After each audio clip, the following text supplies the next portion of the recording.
नमस्कार दोस्तों, YouTube के इस रोमांचक कोने में आपका हार्दिक स्वागत है।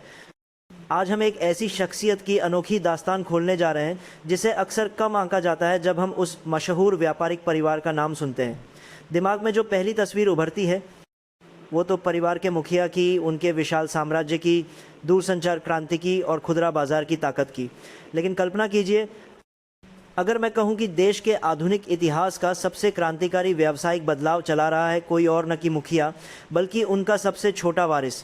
ये कोई साधारण उत्तराधिकारी नहीं, बल्कि एक दूरदर्शी है जिसकी निजी संपत्ति लाखों करोड़ों में है और वो युवा अमीरों की सूची में शीर्ष पर है। अगर मैं बताऊं कि उनके सपने इतने विशाल और महत्वाकांक्षी हैं कि वे पूरे देश की ऊर्जा दुनिया को हमेशा के लिए नया रूप दे रहे हैं, तो क्या आप चौंकेंगे? तो चलिए इस युवा रणनीतिकार के चतुर व्यावसायिक दिमाग को गहराई से समझते हैं और इसकी पूरी पहेली को सुलझाते हैं। इससे पहले कि आप जल्दबाजी में कोई राय बना लें कि ये तो बस धन की विरासत है, नहीं भाई, ये उससे कहीं ज़्यादा है।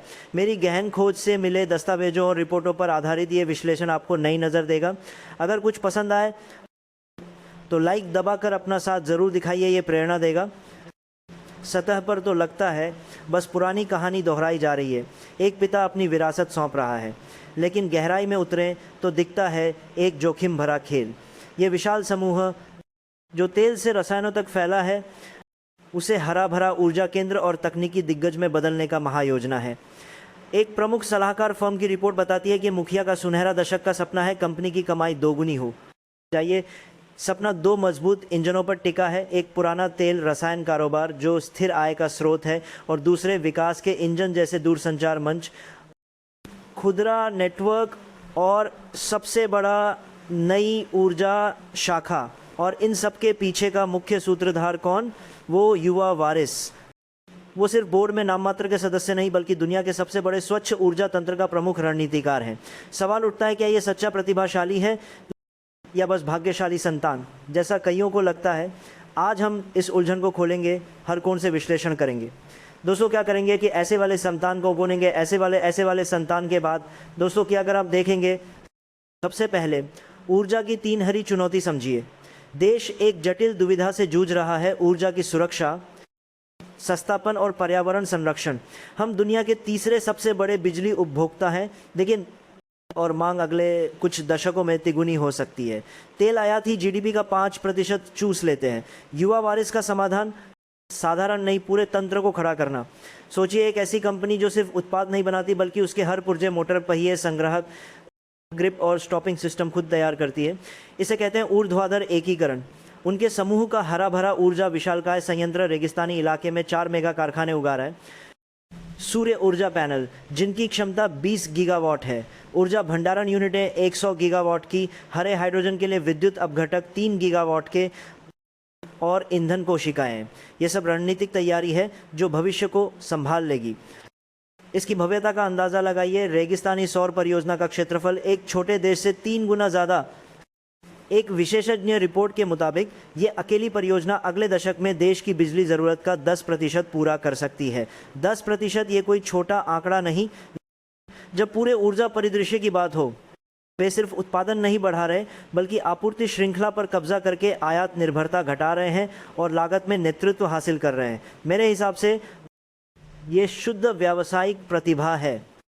अब थोड़ा पर्यावरण कोण से देखें। व्यावसायिक नज़रिए से पर्यावरण, सामाजिक शासन, ESG एक बड़ा भेदभावक है। उनका एक प्रोजेक्ट जो सतह पर असंबंधित लगता है, लेकिन ये युवा वारिस का निजी सपना है। हज़ारों एकड़ में फैला ये जीव रक्षा और संरक्षण केंद्र, जिसमें लाखों प्राणी और हज़ारों प्रजातियां हैं, दिखने में दान धर्म जैसा लगता है, जो बिल्कुल सराहनीय है। लेकिन व्यापारिक चश्मे से देखें तो ये ESG रणनीति है। एक वैश्विक रेटिंग एजेंसी की रिपोर्ट कहती है कि निवेशक अब ESG योग्यता को सर्वोच्च रखते हैं। वैश्विक साझेदारियां उनके समूह को जैव विविधता संरक्षण का हुआ बना रही हैं, जो निवेशकों का विश्वास और ब्रांड की चमक बढ़ाती है। प्रॉफिट जितनी ही ज़रूरी आज, ये सिर्फ दान नहीं बल्कि व्यावसायिक बुद्धिमत्ता लगती है। युवा वारिस का सबसे बड़ा दाम, देश को वैश्विक हरे हाइड्रोजन केंद्र बनाना। समस्या ये कि हरा हाइड्रोजन अभी $4-5 प्रति किलोग्राम पड़ता है, जबकि ग्रे वाला $1-2 में। उन्होंने सोचा, समझा और एक महत्वपूर्ण सभा में घोषणा की, एकात्मीकरण से लागत $1 से नीचे लाएंगे और अगले दशक में इसे हकीकत बनाएंगे। अगर ये लक्ष्य साकार होता है तो स्टील सीमेंट जैसे क्षेत्रों को कार्बन मुक्त करके पूरी औद्योगिक क्रांति ला सकता है। अभी तक लग रहा होगा कि सिर्फ रसायन उद्योग नहीं, ये सारी अर्थव्यवस्था को हिला देगा। उपभोक्ता सामान बाजार में उथल पुथल की बात करें तो ऊर्जा के अलावा युवा वारिस खुदरा शाखा के भी निदेशक हैं। एक प्रमुख फर्म की भविष्य रिपोर्ट के अनुसार उनका खुदरा तंत्र देश का सबसे बड़ा उपभोक्ता ब्रांड बनने की राह पर है।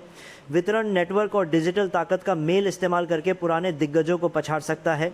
जी हाँ, ये दिखाता है कि उनकी सोच समग्र है, भौतिक और डिजिटल दुनिया को जोड़ना। अब दूसरी तरफ मुड़ें, क्या कोई छाया है? आलोचनाएं क्या कह रही हैं? जब उन्हें कार्यकारी निदेशक बनाया गया तो कुछ सलाहकार एजेंसियों ने तीखी आलोचना की कम उम्र में अनुभव की कमी। समर्थक बचाव में उतरे, लेकिन वंशवाद और शासन के सवाल तो उठे ही। संरक्षण केंद्र की जांच भी चल रही है। प्राणियों के व्यावसायीकरण और वित्तीय अनियमितताओं के आरोप ये बताता है कि शक्ति और दृष्टि के साथ खतरे का सामना करते हैं। दोस्तों, मैं अनस्टक में आपका सभी अच्छे होंगे। आपका कंट्री नाले भी विशाल आते हैं। प्रतिभा और घमंड की रेखा पतली है। आपको क्या लगता है, ये सच्चा दूरदर्शी है या शक्तिशाली व्यवस्था का हिस्सा? क्या ये क्रांतिकारी कदम है या बस विरासत की चमक? भविष्य की रिपोर्ट कहती है कि पुराना रसायन कारोबार आय का मुख्य स्रोत रहेगा, लेकिन नई ऊर्जा 2027 तक कमाई का 13% देगी। उनके समूह की प्रमुख तकनीकी दिग्गजों के साथ साझेदारियां हैं ताकि बुद्धिमान हरी ऊर्जा से चलने वाले डेटा केंद्र बने। ऊर्जा और प्रौद्योगिकी का संगम और युवा वारिस इसके केंद्र में। तो दोस्तों, ये कहानी सिर्फ व्यावसायिक अध्ययन नहीं, ये देश की उड़ान का आईना है। 21वीं सदी में सफलता सिर्फ लाभ का खेल नहीं, राष्ट्रीय समस्याओं का हल, वैश्विक सम्मान और सार्थक तंत्र निर्माण है। क्या वो साम्राज्य बस खड़ा कर रहे हैं या नया साम्राज्य रचने वाले वास्तुकार? उपलब्ध प्रमाण बताते हैं कि वो रच रहे हैं अगले कुछ वर्षों में समूह को नई ऊंचाइयों पर ले जाने की योजना। लेकिन असली परीक्षा अमल में है। बाजार, जनता और इतिहास परिणामों से आंकेंगे, वादों से नहीं। अगर ये विश्लेषण आपको पसंद आया, हर दृष्टिकोण स्पष्ट हुआ, तो लाइक ज़रूर दबाइए, कमेंट में अपनी राय साझा कीजिए और बताइए अगला कौन सा भारतीय व्यापारिक अगुआ हम गहराई से खोलें, क्योंकि ये वीडियो भी आपकी मांग पर ही बना। तब तक सीखते रहिए, बढ़ते रहिए, निवेश करते रहिए। Thank you. बोलिंग इन 9, व्यापार करते रहिए।